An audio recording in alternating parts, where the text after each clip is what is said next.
हमारे मुंबई में अधिकतर बार हमने लोगों के पास से सुना है कि हम पंजाब में जा रहे ले हैंड प्रे करने के लिए, जहाँ पे जाके लोग 25,000, 30,000, कई हजारों लाखों रुपए ले हैंड प्रे करने का देते हैं। तो ये ले हैंड प्रे के विषय में आप क्या कहना चाहते हैं? लोगों ने अपने घर बेच दिए, सोना बेच दिया, घर गिरवी रख दिए ले हैंड प्रेयर के लिए। बहुत सारे लोग लूट के बर्बाद होके वापस चले गए। आज वो यीशु पर विश्वास करने के लिए भी तैयार नहीं, और वो जीवन में करेंगे भी नहीं, क्योंकि वो बहुत बड़ी ठोकर खा चुके। वो ले हैंड प्रेयर के नाम पे लूट चुके हैं, बर्बाद हो चुके हैं।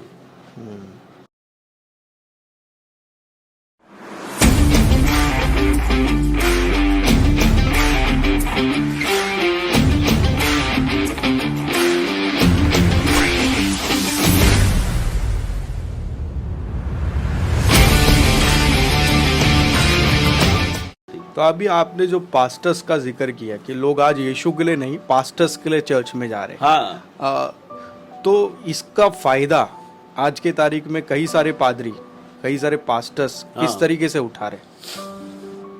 बिल्कुल, लोगों ने बिजनेस बना लिया। कोई बड़ा प्रोफेट है, कोई छोटा प्रोफेट है, कोई कुछ है, कोई कुछ है। ऐसे ही बिजनेस है, चल रहा है। लेकिन परमेश्वर को इन बातों से कोई मतलब नहीं है। बाइबल में लिखा, तेरी नजरें तो ऐसी शुद्ध हैं कि तू बुराई को देख ही नहीं सकता है। परमेश्वर ऐसी भीड़ से कोई मतलब नहीं रखता। परमेश्वर का संबंध उन लोगों से है ही नहीं।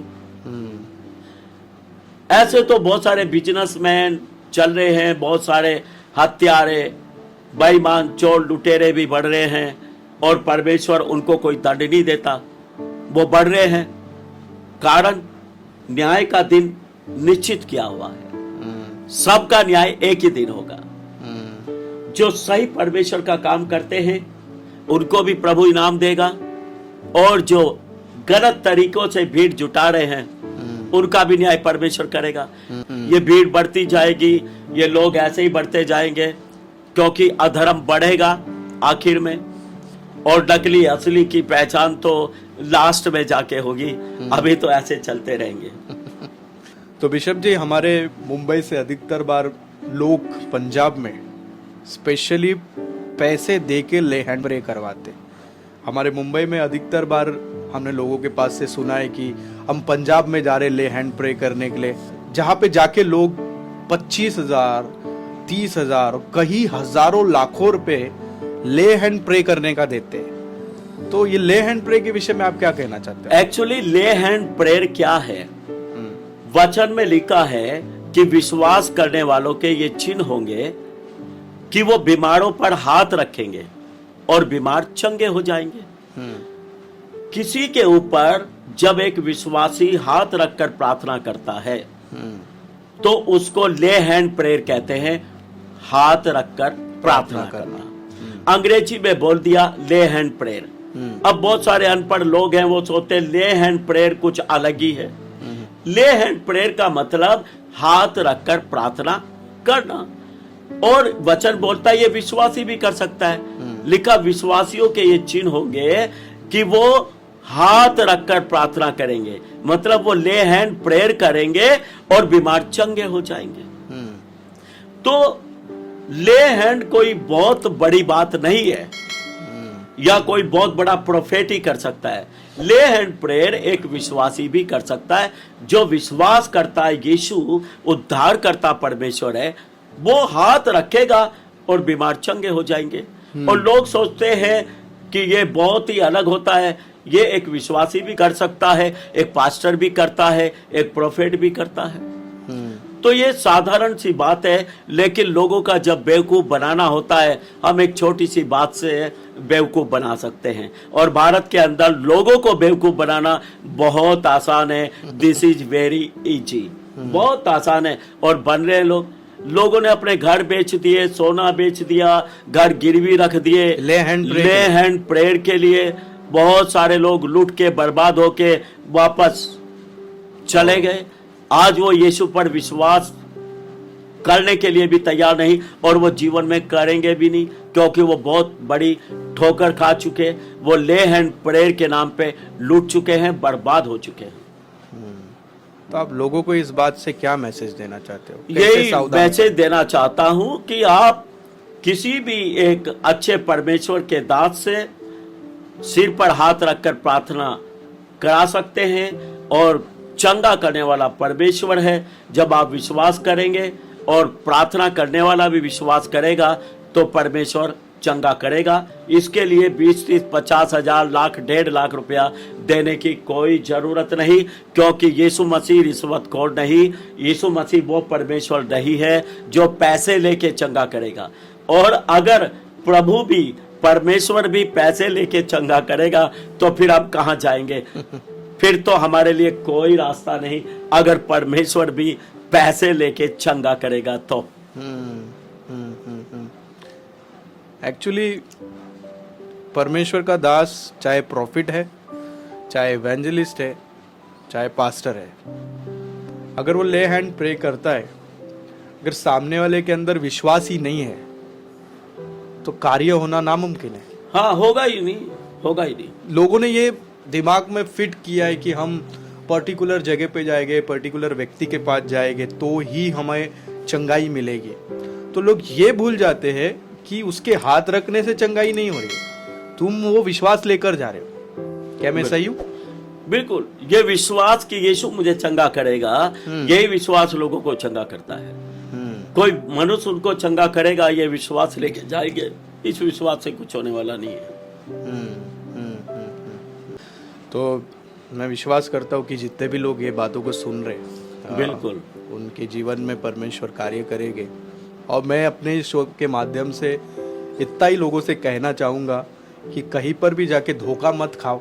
हाँ, क्योंकि परमेश्वर धोखा देने वाला परमेश्वर नहीं है, और वो तो जीवन देने आया है। जी हाँ। धोखा देना, चोरी करना, घात करना है तो शैतान का काम है। तो इसमें से लोगों को बचना बहुत जरूरी है। और जो गाइडेंस आपने दिया, जो तरीके से आपने बताया, क्योंकि आप भी एक परमेश्वर के जन हो, आपकी भी सभाएं होती है, आप अपने स्वार्थ के लिए बहुत कुछ कह सकते थे, लेकिन आपने डायरेक्ट लोगों को कहा कि एक विश्वासी भी अगर सर पे हाथ रख के प्रार्थना करता है, जो विश्वास में बना हुआ है, अगर वो ले हैंड प्रे करे, परमेश्वर कार्य करेगा।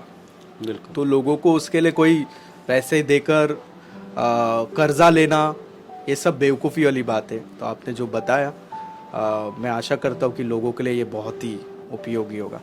तो बिशप जी, जो हमने टॉपिक पे स्टार्टिंग में बात किया था कि 24-25 तारीख को I think so profit Vijender के सभा में जो एक्टर्स आए थे, उसके बाद जो कंट्रोवर्सी शुरू हुआ, ठीक है, वो सभा में हुआ, डायलॉग्स और कुछ एक्टर्स ने जो जो चीज़ को बोला वो कंट्रोवर्सी का एक मुद्दा बन गया। लेकिन उसके पीछे एक और भी रीज़न है क्यों लोगों ने अपोज किया। रीज़न क्या है, कारण क्या है? क्योंकि आज बहुत सारे ऐसे भी लोग हैं जो बाइबल पढ़ते हैं, स्तुति आराधना करते हैं, लेकिन फिल्मी डायलॉग्स, फिल्मी सॉन्ग को बहुत सुनना पसंद करते हैं, गाना पसंद करते हैं। तो कहीं नहीं तो कोई मंच से उस दिन वो प्रमोट किया गया उस सभा से, और ये विश्वासियों के लिए एक संदेश गया कि आप कर सकते हो, इसमें कोई गलत नहीं है। यानी कि भले ही वहां पे प्रचार में ये चीजों को नहीं बोला गया, लेकिन जिस तरीके से मंच पे उनको लेके आके डायलॉग बोलवाए गए, तो इसका संदेश जवानों में यही गया कि आप ये सब चीज कर सकते हैं। ये डायलॉग्स, ये सॉन्ग, कोई प्रॉब्लम नहीं है, क्योंकि आप एक सेलिब्रिटी को इंट्रोड्यूस कर रहे हैं और उनको आपके मंच में जब अलाउ कर रहे हो, आप पवित्र मंच में जब अलाउ कर रहे हो, तो यूथ में तो यही संदेश जा रहा है कि मसीह लोग फिल्मों के सॉन्ग जो बहुत बुरे होते हैं, हाँ कई सॉन्ग अच्छे भी होते, कई सॉन्ग में मीनिंगफुल मैसेज भी होता है, लेकिन आप ये विषय में क्या कहना चाहते हो कि फिल्मी डायलॉग, फिल्मी सॉन्ग से कितना हमें सावधान रहना चाहिए?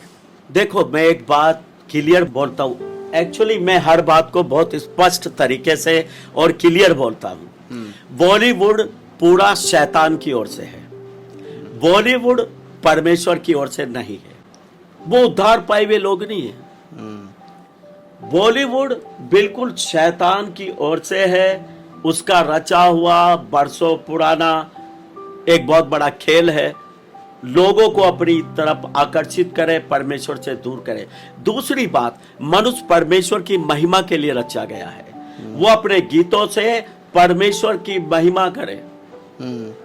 ऐसे गीत, फिल्मी गीत गाना एक विश्वासी के लिए अच्छा नहीं है। ये संसारिक है और एक मसीह को परमेश्वर ने संसार से अलग होने के लिए बुलाया है। हम संसार से अलग रहें, अलग हों। जैसे लिखा, पवित्र बनो क्योंकि तुम्हारा बुलाने वाला पवित्र है। पवित्र का मतलब होता है संसार से अलग। हमारा बुलाने वाला संसार से अलग है। यीशु ने बोला, मैं इस संसार का नहीं। संसार से अलग का मतलब ही होता है पवित्र। बोलता पवित्र बनो, संसार से अलग बनो, जैसा तुम्हारा बुलाने वाला पवित्र है ना। हमारा परमेश्वर संसार से अलग है, हम भी संसार से अलग बने। संसारिकता हमारे जीवन में ना हो, हम फिल्मी गीत ना सुने, फिल्मी गीत ना गाएं। इन सारी बातों से परमेश्वर हमें पूर्णतः अलग करे, ऐसा अनुग्रह सभी मसीह लोगों के ऊपर हो। लेकिन कब होगा? जब अनुग्रह को लेना चाहेंगे। कब होगा? जब पवित्रता को चाहेंगे। जब फिल्मी गीत गाना ही नहीं चाहेंगे, परमेश्वर अनुग्रह करेगा, आप गाएंगे ही नहीं, आप फिल्में देखेंगे ही नहीं। मैं आपको बता दूं, मैं तो जब प्रभु में नहीं था तो हमारे गांव में एक थिएटर होता था, उसकी पहली फिल्म तो मुझे देखना ही है। फर्स्ट शो देखने में बहुत बड़ा प्राउड फील करता था और बहुत फिल्में देखी हैं, बहुत कुछ था। लेकिन जब परमेश्वर ने, प्रभु यीशु मसीह में आया, सब फिल्में देखना छोड़ा और मैं समझा कि ये सब कुछ परमेश्वर की ओर से नहीं है। तो परमेश्वर अलग करता अपने लोगों को, लेकिन इच्छा होनी चाहिए कि हम इन सारी बातों से अलग करें। तो मैं यही संदेश देना चाहूँगा, फिल्मी गाने मत सुने, फिल्में मत देखें। आप यीशु की बहुत सारी फिल्में हैं, बाइबल के ऊपर आधारित बहुत सारी मूवीज बनी हैं, उनको देखें, अच्छा लगेगा। फिल्मी गीतों को छोड़कर मसीह गीत सुने, मसीह गीतों को गाएं, परमेश्वर की महिमा होगी, लोग आपकी तारीफ करेंगे और परमेश्वर आपको आशीष देगा। फिल्मी गीत आज के जवानों पे क्या प्रभाव डाल रहा है? गलत प्रभाव डालता है। कोई अच्छी बात तो फिल्मी गीत में होती नहीं है ना। तो एक झूठा आकर्षण गीत की तरफ होता है, लोगों की तरफ होता है, स्त्री की तरफ, पुरुष की तरफ। इन बातों से एक झूठा आकर्षण तो पैदा होता है और परमेश्वर के साथ तो फिल्मी गीत किसी को जोड़ते नहीं हैं। अगर एक आराधक प्रभु की आराधना कर रहा है, मंच में लोगों को प्रभु के गीतों से लीड कर रहा है और अपने व्यक्तिगत जीवन में फिल्मी सॉन्ग को गा रहा है, ऐसों के बारे में आप क्या कहना चाहते हैं? उनके लिए तो बहुत शर्म की बात है, बहुत शर्म की बात है। और मैं कहूंगा कि पवित्र अभिषेक उनके ऊपर है ही नहीं।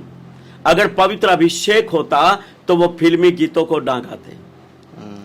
आराधना करने वाले के ऊपर पवित्र अभिषेक हो, उसके जीवन में पवित्रता हो, क्योंकि जिसकी वो आराधना करता है वो पवित्र परमेश्वर है। ये बात तो बहुत ही घृणित है और इसीलिए लोगों के जीवन आशीषित नहीं होते। वो फिल्मी गीत गाते गाते प्रभु के गीतों को भी गाते आराधना करते हैं। ये बहुत ही शर्म की बात है। एक आराधक बहुत फेमस है मुंबई में, जिसका मैं नाम नहीं लेना चाहता हूँ, बट बीते कुछ दिनों से ये विषय पे बहुत सारे जवानों ने देखा और उनको लोग फॉलो भी करते।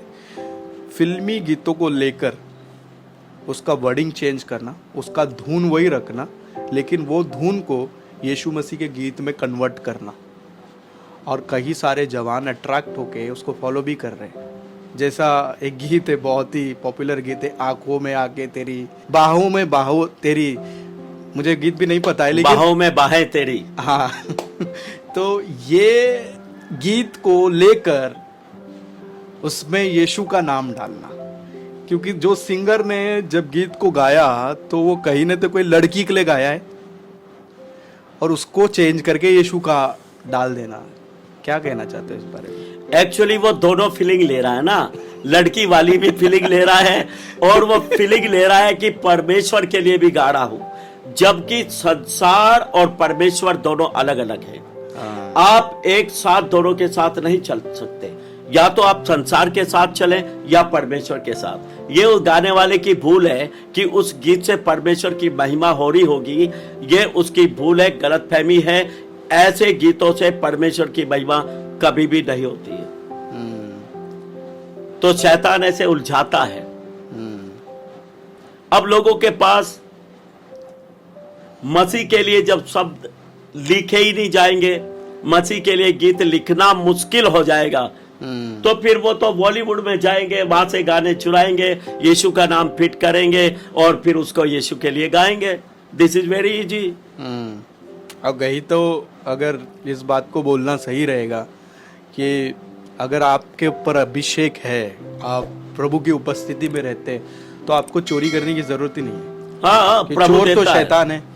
अरे भाई, मुझे गीत गाना बिल्कुल भी नहीं आता, लेकिन मैंने कम से कम 70 गीत लिखे हैं और मेरी पत्नी ने, मेरे बेटे ने उन गीतों को गाया है और वो बेहतरीन सॉन्ग हैं, परमेश्वर की महिमा करते हैं। जब मेरे जैसा व्यक्ति जो गीत गाना जानता ही नहीं लेकिन गीत लिख सकता है, तो ये सिंगर क्यों नहीं गीत लिख सकते?